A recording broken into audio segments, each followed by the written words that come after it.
lifted her skirt to her knees and put her feet in the pool.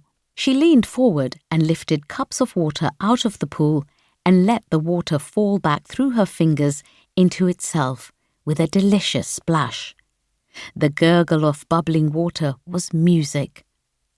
All of a sudden, she stopped playing and cocked her head. She had heard a sound, a sweet sound, sweeter even than the water's voice, barely perceptible, yet strong, insistent, reminding her of something, but she knew not what, calling her somewhere, but she knew not where.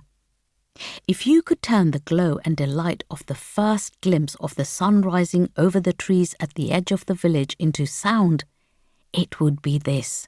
If you could turn the perfume of a rose or the taste of a ripe mango into sound, or the feel of cool water running through your fingers, it would be this.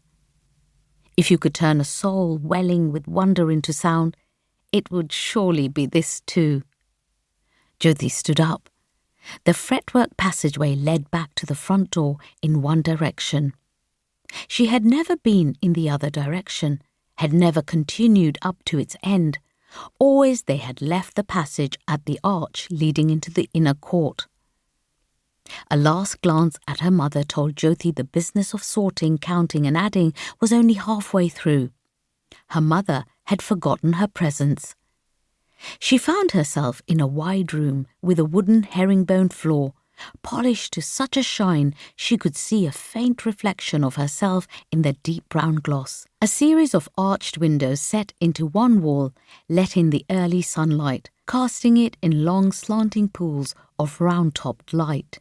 The room was bare except for a few straight-backed chairs against the walls, and, near the entrance to the passageway, a hat stand with an oval mirror built into it. Jyothi crossed the room and followed the sound to an open doorway at the far side. She hesitated just 1 second before passing the doorway. She found herself in a large hallway, dark, for there were no windows, only several heavy doors of wood, all closed. There was no need to open any of the doors, for there was also a staircase, and the sound came from above, from the top of that staircase.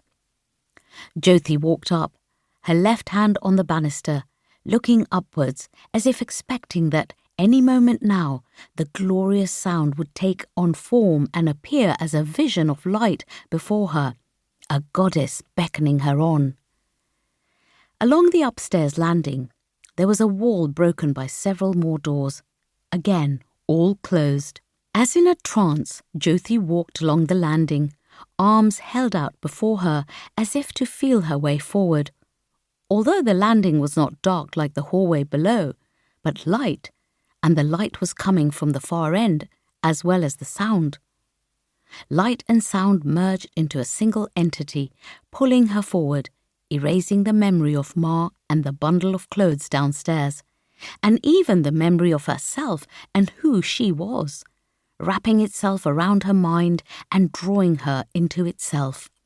She felt light-headed, like clear water sparkling with sunlight. Jyothi arrived at the end of the landing and stood on the threshold of a room that was all light. Smooth, shining white floor, white bare walls, and, at the far end, opposite to where she stood, an open balustrade broken by a row of slender columns joined by scalloped arches. Beyond the balustrade, Jyothi's glance took in the green hills rolling away to the east, and the sun, now well above the hills, brilliant white at its glowing centre, and the entire eastern sky shining white, everywhere a blinding whiteness. White, too, were the clothes of the two people in the room. It was these two who claimed Jyothi's attention. One of them, she saw at first glance, was the source of the sound. It was a man sitting cross-legged on a small red carpet that provided the only spot of colour in the entire room. Across his legs rested a sitar. His fingers caressed the strings, and it was the music thus produced that had drawn Jyothi. Music! This was music! Nothing she had ever heard before was worthy of the name.